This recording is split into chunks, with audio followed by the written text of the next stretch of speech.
35A doctor Sudhir Bose রোডে একটা বাড়ি আছে, যার 3rd, 4th, 5th আনঅথরাইজড।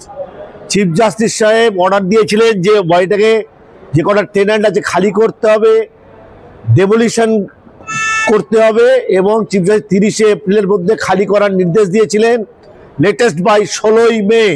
এবং চিফ জাস্টিস বললেন তারপরে ডেমোলিশন স্টার্ট করতে হবে, ভিডিওগ্রাফি করতে হবে, 17 জুন আমার কোর্টে রিপোর্ট দাখিল করতে হবে। সেই অর্ডারকে চ্যালেঞ্জ করে আজকের যিনি আনঅথরাইজড কনস্ট্রাকশন করেছিলেন তার তরফে হাইকোর্টে মামলা ফাইল হয়েছিল, রিভিউ অ্যাপ্লিকেশন। আজকের চিফ জাস্টিস সাহেবের ঘরে অ্যাপ্লিকেশন আইটেম নম্বর 6 ছিল। চিফ জাস্টিস শুনানির পর, চিফ জাস্টিসের কাছে শুনানির পর চিফ জাস্টিস বললেন যে রিভিউ লাই করে না, আমি এটাকে ডিসমিস করছি।